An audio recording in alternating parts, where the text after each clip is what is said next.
한 주간 잘 지내셨습니까? 우리 좌우에 계신 분들에게 인사 함께 하실까요? 하나님께서 당신의 삶 가운데 함께 하십니다. 하나님께서 우리 여러분의 삶 가운데 함께 하십니다. 믿으십니까? 아멘. 우리 오늘 말씀의 제목은 어떤 부모로 남길 원하십니까? 라는 제목으로 함께 말씀을 나누고자 하는데요. 질문 하나 드려보겠습니다. 혹시 부모님에게 사랑한다라고 말해 본 적이 가장 최근에, 아니면은 우리 또 부모님이신 분들께서 자녀들에게 사랑한다라는 말을 들어본 적이 가장 최근에 언제였습니까?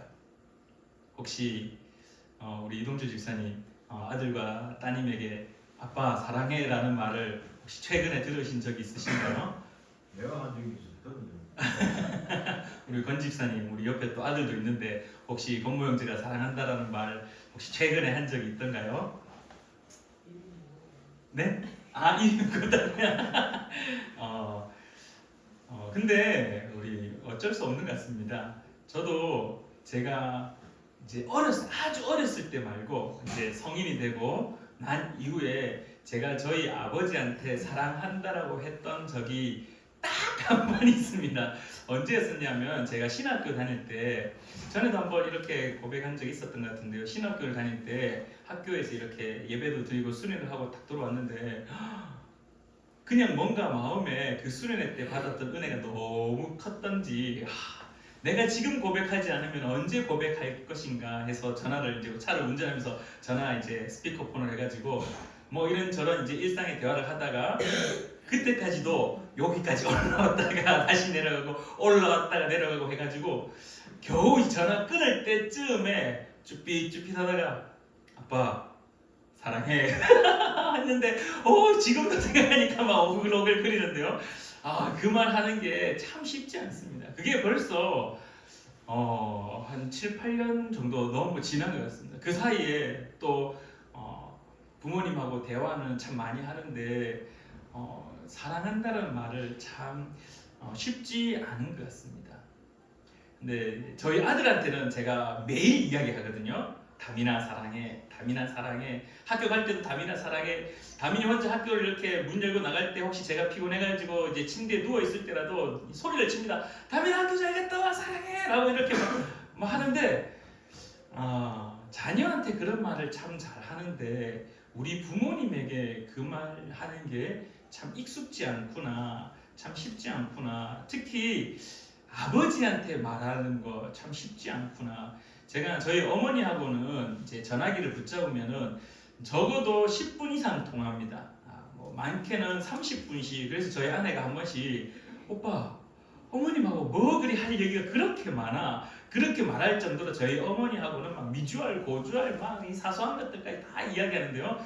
저희 아버지하고 전화 받으면은 아버지 그래 서가 예, 제가 끊기 전에 아버지는 이미 전화를 끊어버리는 경우도 많고요. 뭐 이런 게 참 그 아버지하고의 그 복잡 미묘한 관계, 분명히 사랑한다 말하고 싶지만 목에까지는 차고 오르지만은 말하기에는 좀 쭈삣쭈삣 그려지는 그런 모습들. 어찌되었든 어버이 주의인데요. 자녀에게 사랑한다는 말 하는 것도 참 필요하지만 우리의 부모에게 참 감사합니다. 감사합니다라는 말은 잘합니다. 그거는 뭐 쉽게 할 수 있습니다. 근데 사랑한다는 말이 참 쉽지 않습니다. 여러분들 이번 어버이날에 아마 식사도 하시고 가족들 모이기도 하시고 담소 나누셨을 텐데요. 자녀에게 사랑한다는 말 아니면 또 자녀로부터 사랑한다는 말을 들으셨는지 잘 모르겠습니다. 혹시 오늘 예배를 드리고 나서 집에 가셔서 먼저 사랑한다고 말도 하시고 또한 자녀로부터 또 우리 부모님에게 또한 사랑한다라고 말할 수 있는 그러한 시간이 되었으면 참 좋겠습니다. 제가 이 시간에 잘 부르지 못하지만 노래 하나를 좀 부르고 싶은데요. 큰일 났습니다. 제가 이 노래를 잘 못 불러서. 아시는 분들은 같이 불러주십시오.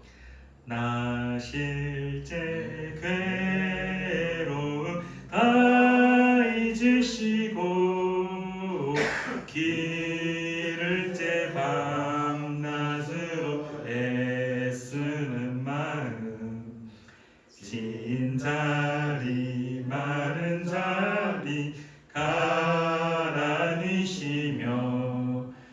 손발이 닳도록 고생하시네. 하늘 아래 그 무엇이 넓다 하리요. 어머님의 희생은 가히 없어라. 이 노래 다 아시죠? 이 노래는 양주동 시인이 썼던 그 시의 한 구절에 무려 이제 이런 부분들이 두 구절이 더 있거든요. 그래서 첫 부분에다가 제가 첫 1절만 이렇게 불렀었는데 양주동 시인의 그 글에다가 이홍열 작가가 이렇게 작곡 일을 해서 그렇게 노래를 만들었는데요. 1939년 경성방송국에서 이렇게 창작하여 이런 노래 대전 어떤 악보집을 이렇게 공모전 했을 때 이렇게 이홍열 작곡가가 곡을 붙여서 했는데 여기에 이제 당선이 되어서 그때 발표되고 그렇게 이제 많은 사람들로 하여금 이제 불러졌던 그런 노래인데요. 제가 이 노래를 부를 때마다 저는 하나의 에피소드가 있습니다. 제가 군대에 있을 때 이 노래를 참 많이 부르게 합니다. 그 훈련소에서 이렇게 막 이제 누워가지고 연병장에 다 누워가지고 PT 8번을 하거든요. PT 8번이 뭐냐면은 이제 누운 상태로 고개를 싹 들고 양팔을 벌려서 다리는 이렇게 한 60도 정도 올려서 고개를 이렇게 돌리면서 다리는 반대로 하고 그리고 또 다리를 이쪽으로 하면 고개를 이렇게 하는 온몸을 비트는 게 이제 PT 8번 체조인데요. 그걸 항상 할 때마다 이 어머님의 은혜를 노래를 부르라고 합니다. 그럼 제일 마지막에 하늘 아래 그 무엇이 넓다리요 어머님의 희생은 가히 없어라 하고 나서 끝이 나야 되는데 고마워라 스승의 은혜 참 아시는 분 지금 우리 또 동은 집사님도 웃으시는데요. 항상 희한하게 어머님의 은혜를 부르면 제일 마지막에 스승의 은혜로 넘어갑니다. 그래서 조교들이 너나 엄마와 스승의 구분도 못하나 그러면서 다시 또 PT 8번 또 시키고 막 이렇게 했던 군생활의 에피소드가 있는데요. 어찌되었든 어렸을 때 참 많이 불렀던 곡이고 또 아마도 우리 어르신들은 이렇게 이 곡을 부를 때마다 초등학교 때 국민학교 때 그 시절들이 참 많이 생각이 날 겁니다. 우리가 참고로 이 어버이날이 언제 시작되었느냐 한번 살펴보면요. 그 조신성이라는 여성 독립운동가가 있었습니다.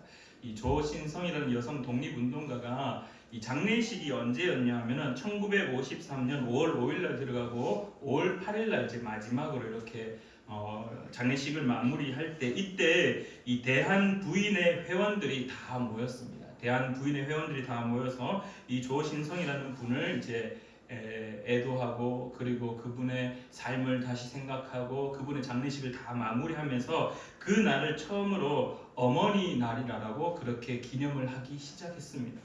그래서 매년마다 어머니의 날로 계속해서 모여서 그 은혜들 또한 조신성 그 애국자를 또한 이렇게 기리는 날들로 보내다가 1956년에 이제 국가기념일로 정하게 되고요. 1956년 이후에 국가기념일로서 어머니 날로 계속 보내다가 아버지들이 이제 반란을 일으킵니다. 왜 어머니의 날만 있냐? 아버지의 날도 만들자. 뭐 이런 이제 제가 조금 과장해서 표현했지만 이런 이제 불만들이 이제 나라 안에 일어나서 1973년도에 어머니의 날을 아버지와 함께 합쳐서 어버이라는 말로 바꾸어서 어버이날로 그렇게 지키자라는 이야기가 만들어지고 결국 1973년 5월 8일부터 이제 어버이날로 지금까지 보내고 있는데요. 매년 이제 대통령들이 바뀌면서 어버이날을 국가 공휴일로 지정하자라는 이야기가 나왔다가 들어갔다가 그렇게 지금은 이제 공휴일은 아니고 그냥 국가 기념일로서 그냥 온 가족들이 모여 어머니와 아버지의 그 사랑을 기억하고 또한 함께 고민하는 그러한 시간들로 보내고 있습니다. 제가 이번 어버이날은 좀 속상한 어버이날이었습니다.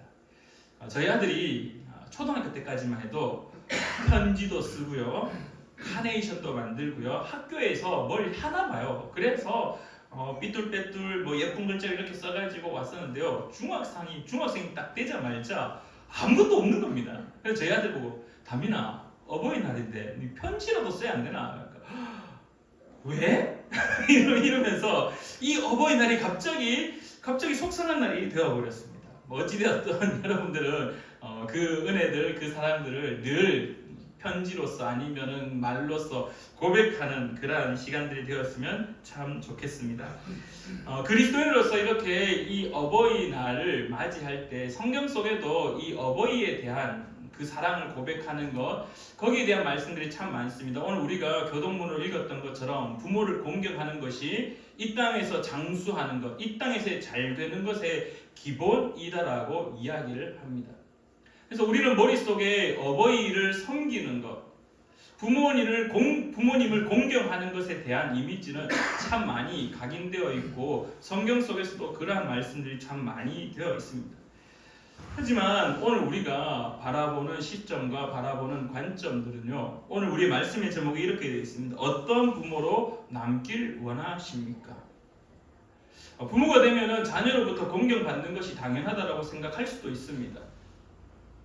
부모가 되었기 때문에 나는 이제 공경받는 사람이라는 사실, 부모가 되었기 때문에 자녀로부터 사랑을 받는다는 것, 효도를 받는다는 것 충분히 이해합니다. 충분히 이해합니다. 본인들이 그렇게 자신의 부모를 섬겨왔기 때문에 충분히 이해합니다.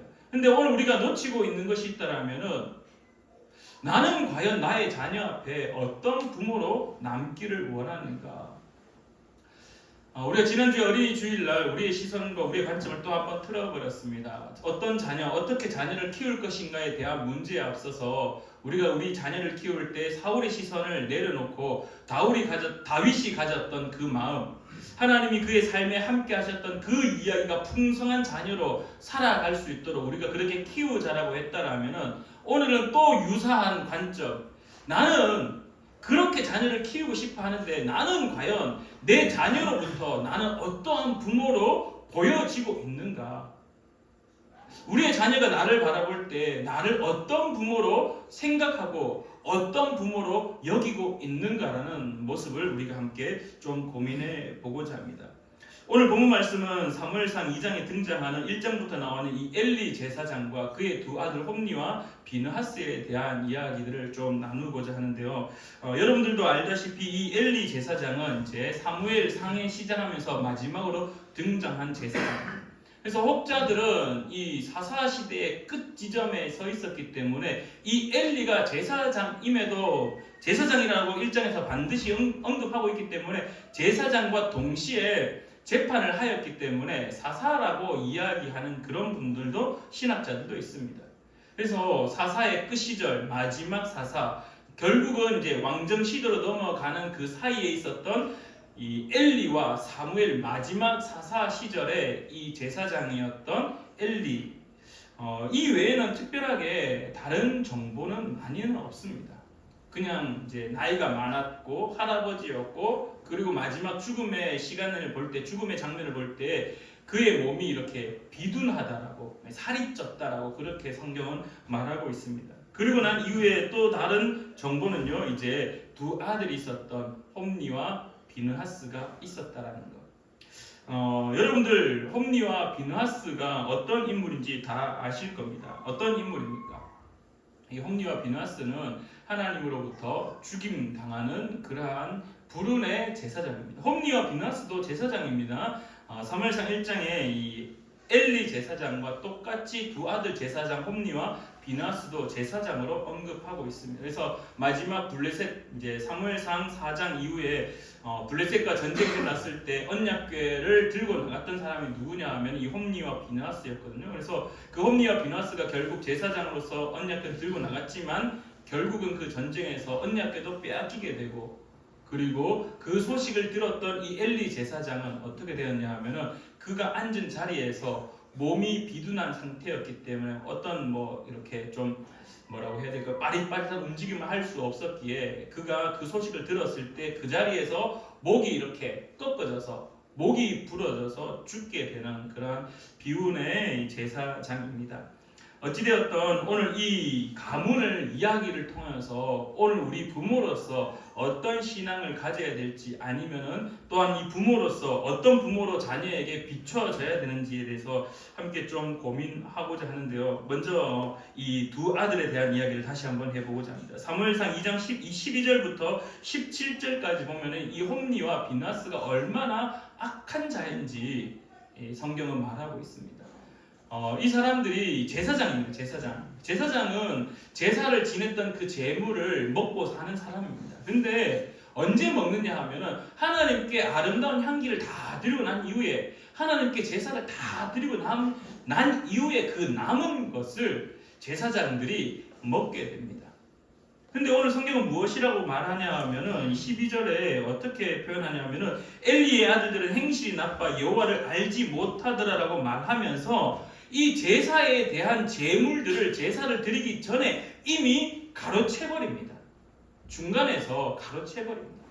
그리고 이 갈고리 같은 거, 포크 같은 거 들고 와가지고 휘저어가지고 그 중에 좋은 것들을 먼저 찝어서 가져가 버립니다. 그리고 심지어 어떤 일을 행하느냐 하면은 15절에 이렇게 이야기합니다. 구워드릴 고기를 내라. 그가 내게 삶은 고기를 원하지 아니하고 날 것을 원하신다 하다가 날것, 아직 하나님께 바쳐지지 않은 생것, 생고기, 그거를 중간에서 가로채는 일까지 범하게 됩니다. 그리고 심지어 2장 22절에 이렇게 이야기합니다. 엘리가 매우 늙었더니 그의 아들들이 온 이스라엘에게 행한 모든 일과 회막문에서 수종드는 여인들과 동침하였음을 듣고, 그러니까 이 홈니와 비나스는 제사장이라는 직분으로 그냥 악행을 저지르는 것뿐만 아니라 단순하게 악동의 이미지가 아니라 그는 지금 제사장이라는 신분을 가지고 권력을 어떻게 했냐면은 남용을 한 겁니다. 힘이 있었기 때문에 그 힘으로 자신의 수하들, 자신의 밑에서 일하고 있던 그 레위인들에게 야, 그거 하나님 앞에 드릴 제물 그거 잠깐 줘봐봐. 내가 먼저 맛있는 부위 찾아서 가져갈 거야.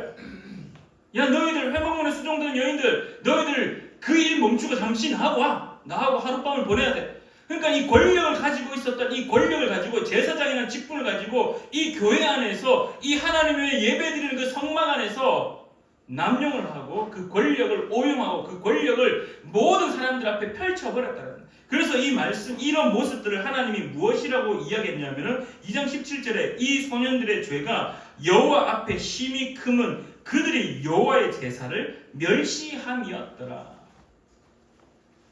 사랑하는 우리 푸른 나무교회 성도님들, 우리가 이 엘리 제사장의 죽음을 통하여서 홈니와 비나스를 떠올릴 때마다 어떤 고민을 하냐, 어떤 대답을 제시를 하냐면은 엘리 제사장 그리고 엘리 가문의 몰락은 결국 홈니와 비나스의 어마어마한 그 하나님을 향한 제사의 멸시, 그것 때문입니다라고 말할 수 있습니다. 어떻게 보면은 여기까지에 대한 답은요, 조금 한 50점 정도의 답. 분명히 성경은 홈니와 비나스가 악하다라고, 여호와께서 보시기에 악하다라고 평가합니다. 그래서 하나님께서 오늘 우리가 읽었던 본문 말씀인 27절부터 36절까지 다 읽어보시면요, 하나님께서 이 엘리 제사장의 가문이 멸망할 거다라는 저주의 메시지를 계속해서 퍼부어버립니다. 한날 한시에 홈니와 비나스가 죽을 거고 너도 곧 죽을 거다. 너희 집안에 늙은이가 없을 것이다.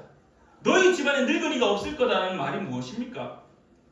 더 이상 그 자녀가 계속해서 태어나지 않을 거고, 뿐만 아니라 태어나더라도 장수의 그 은혜, 그 부모를 공경해서 누릴 수 있는 태의 열매, 그리고 장수의 열매가 너희 집안에는 더 이상 없을 거다라고 그렇게 하나님이 저주해요.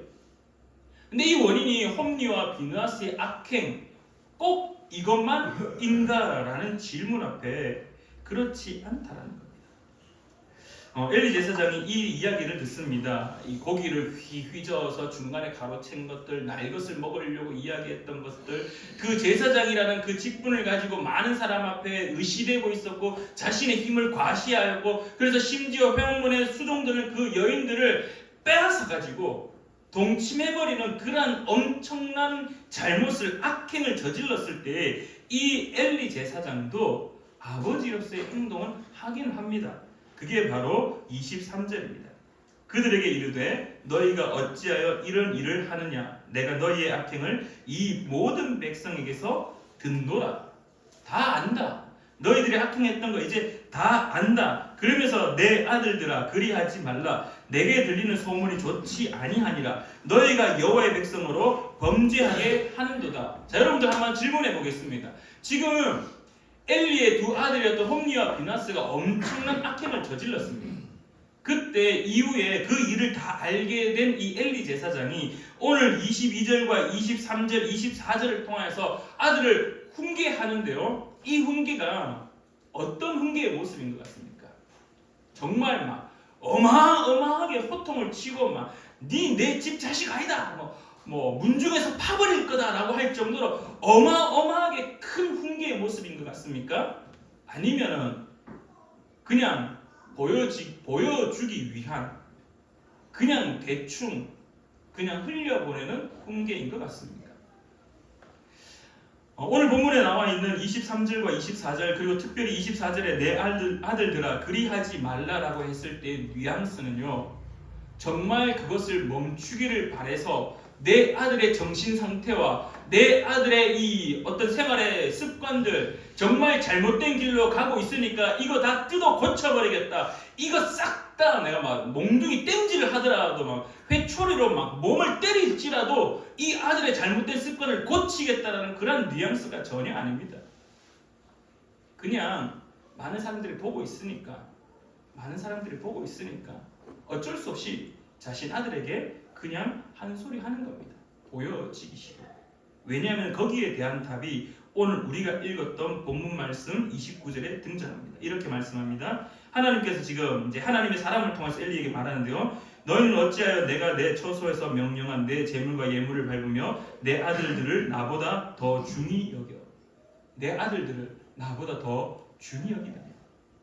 그래서 이 아들들이 25절에 어떻게 그 말을 아버지의 말을 듣고 이야기하냐면요. 사람이 사람에게 범죄하면 하나님이 심판하시려니와 만일 사람이 여호와께 범죄하면 누가 그를 위하여 간구하겠느냐 하되 이렇게 좀 무섭게 보이는 말로 하는 것처럼 보이지만 그 아들이 어떻게 하냐면 그들이 자기 아버지의 말을 듣지 아니하였으니 아버지의 말을 듣지 않았다는 겁니다. 이 말을 통해서 우리가 어떠한 모습을 발견할 수 있냐면은 이 아들들 홈리와 비나스의 이 어떤 뭐라고 해야 될까 권력이라고 해야 될까요? 그러면서 또 동시에 이 부모를 향한 그들의 마음이 얼마나 이 교만했는지 아버지의 말씀에 대해서 순종이라는 것은 전혀 찾아볼 수 없는 모습.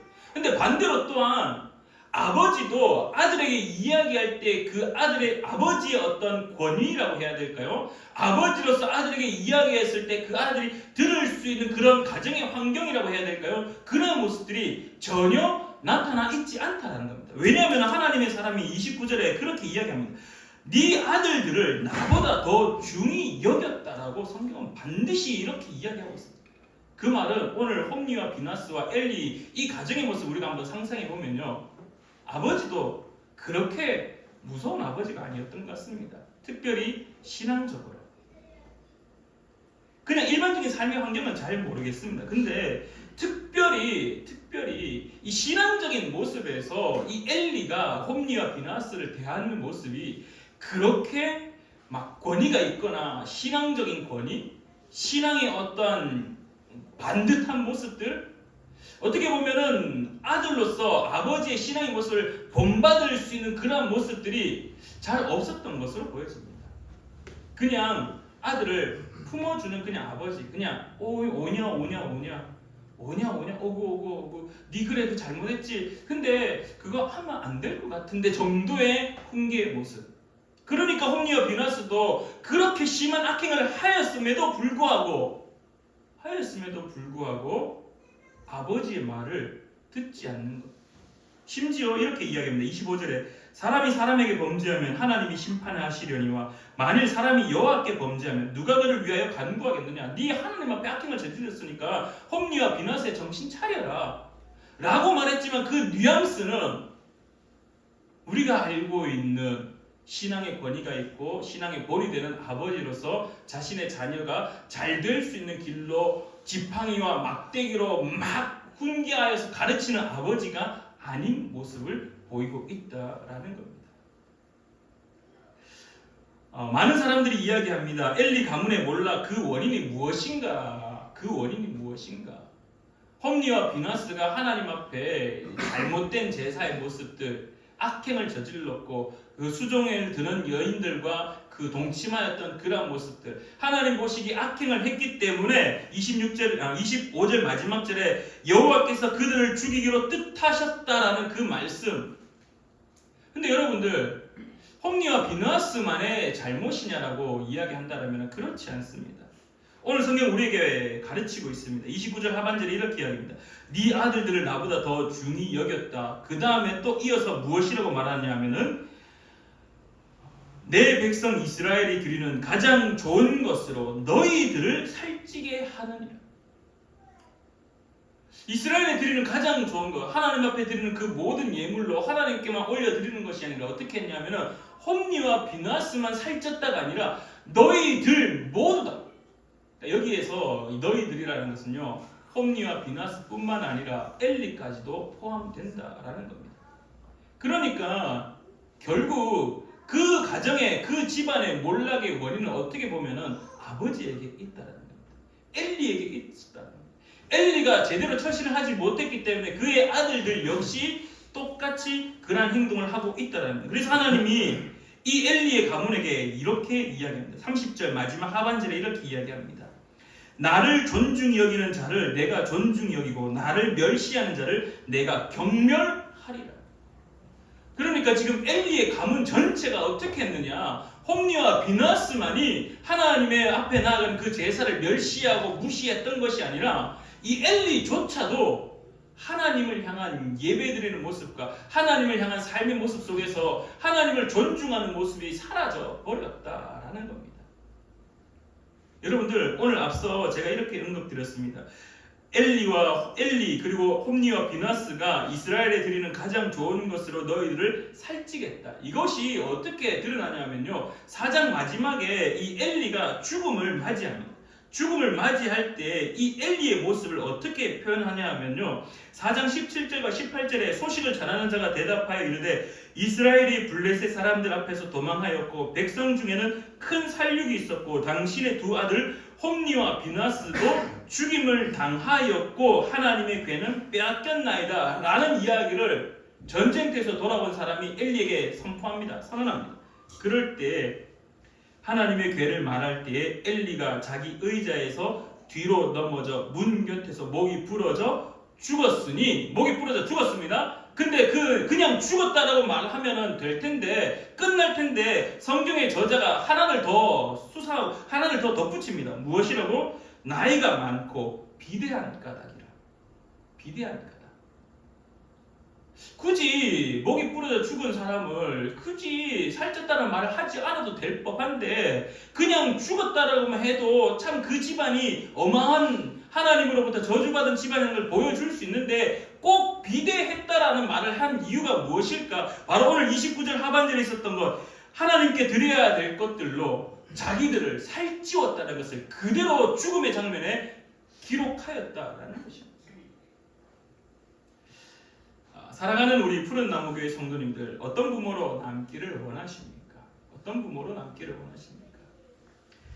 우리가 잘 알고 있는 말이 있습니다. 자식은 부모의 거울이다라는 말이 있습니다. 자식은 부모의 거울입니다. 그래서 자식을 보면은 그 부모의 모습을 발견할 수 있다라고 이야기합니다. 오늘 홈리와 비나스 그리고 이 엘리 제사장 정확하게 딱 들어맞는 내용입니다. 자식은 부모의 거울이다라는 말이 오늘 이 엘리 집안에 정확하게 들어맞는 말이에요. 홈리와 비나스만의 잘못으로 치부할 수는 없습니다. 홈리와 비나스가 왜 그렇게 되었냐라고 질문한다면요, 결국 엘리가 그러한 삶을 살았기 때문이라는 겁니다. 내 자식을 키울 때 내 자식 이렇게 되기를 원합니다. 하나님 내 자식 가운데 하나님이 함께하는 삶의 이야기가 가득한 다윗과 같은 자식이 되길 원합니다. 기도합니다. 예배드립니다. 그렇게 자식을 키우려고 노력합니다. 근데 사랑하는 우리 푸른나무교회 성도님들, 자식을 그렇게 키우기에 앞서 우리의 신앙을 먼저 돌아보는 것이 필요한 줄 믿습니다. 자녀를 가르치기에 앞서 나의 신앙을 돌아보는 것이 얼마나 중요한지 오늘 성경은 우리에게 말하고 있습니다. 오늘 어버이 주일날 우리 자녀들을 위하여서 이런 자녀가 되길 원합니다. 이런 자녀, 그래서 나를 사랑한다고 이야기하고 나를 공경하는 자녀, 그러한 자녀가 있기를 원합니다 라고 말하기에 앞서 오늘 내 신앙은 과연 어떤가? 자식은 부모의 거울이라고 이야기하는데 내 자식은 어떤 예배를 드리고 있는가? 내 자식은 어떤 삶을 살고 있는가? 내 자식은 어떻게 살아가고 있는가를 내 자식을 위해서 내 자식이 이렇게 살아가기를 원한다라고 말하기에 앞서 오늘 나는 엘리가 되어 있지는 않는가? 오늘 나는 엘리가 되어 있지는 않는가? 사랑하는 우리 푸른나무교회 성도님들 꼭 기억하시기를 간절히 축원합니다. 부모된 우리가 하나님을 존중히 여길 때 나의 자녀들도 하나님을 존중히 여깁니다. 그럴 때에 하나님도 우리를 존중히 여깁니다. 성경 30절의 마지막에 이렇게 이야기합니다. 나를 존중히 여기는 자를 내가 존중히 여기고 나를 멸시하는 자를 내가 경멸하리라. 아멘. 사랑하는 우리 푸른나무교회 성도님들, 내 자녀를 키우기 위하여서 어마어마한 노력 하시는 거 다 알고 있습니다. 기도 많이 하는 것 알고 있습니다. 하지만 오늘 나의 신앙을 먼저 돌아보시길 간절히 축원합니다. 엘리가 되는 순간 내 자녀는 사무엘이 되지 아니하고 홈리와 비나스가 된다는 사실을 꼭 기억하시길 바랍니다. 그래서 엘리가 되지 않기 위하여 하나님 앞에 드리는 예배를 멸시하는 자가 아니라 내가 먼저 하나님을 존중이고 내가 먼저 예배를 사랑하고 내가 먼저 예배를 사모하고 내가 먼저 하나님 앞에 엎드릴 때에 나의 자녀는 당연히 그렇게 되어 간다는 사실을 기억하기를 바랍니다. 제가 마지막으로 한 가지 재미난 이야기를 하나 해드리겠습니다. 제가 초등학교 아마 1학년, 2학년, 3학년 그 시절 이야기인 것 같습니다. 저희 아버지하고 저희 어머니가 항상 방학 때가 되면은 이제 기도원을 한참 가셨었거든요. 그때 하늘산 기도원으로 제가 기억합니다. 하늘산 기도원에 가셨었는데요. 막 이제 부흥 강사님 오셔서 또 거기에 이 기도회 인도하시는 목사님이 막 기도회를 막 인도하시는데요. 그때 인도할 때 저는 이제 어리니까 기도하는 거 그냥 구경만 하고 있고 그냥 무릎 꿇고 있는 그냥 누워 자기도 하고 그랬었는데 저희 아버지 어머니가 기도를 하는데 정말 얼마나 뜨겁게 기도하는지 뒤에 앉아 계셨는데 자리가 없어서 뒤에 앉아 계셨는데 막 이렇게 막 하다 보니 무릎 꿇고 기도하는 그 모습이 점차 앞으로 막 가는 겁니다. 그래서 한참을 제가 막 놀다가 보니까 아버지가 옆에 없는 겁니다. 저희 어머니가 옆에 없는 겁니다. 얼마나 기도를 하는데 집중해가지고 뜨겁게 기도하시는지 막 저 앞에 가 계시는 겁니다. 근데 그게 그때 봤던 그게 제 기도의 모습입니다. 지금 제 기도의 모습을 보면요. 물론 제가 요즘은 좀 이제 절제하고 하지만 제가 스스로 그냥 어디 기도원을 간다거나 아니면 예전에 다녔던 그 기도원에서 기도할 때는요. 제 기도하는 모습이 갑자기 불현듯이 내가 아버지하고 똑같이 하고 있는 겁니다. 내가 아버지하고 똑같이 하고 있는 겁니다. 제가 기도회를 인도하면요. 목이 터져라고 기도합니다. 왜? 아버지가 그렇게 합니다. 저희 아버지가 항상 저한테 이야기하는 기서가 기도할 때는 백가죽이 등가죽에 붙을 때까지 소리를 질러야 된다.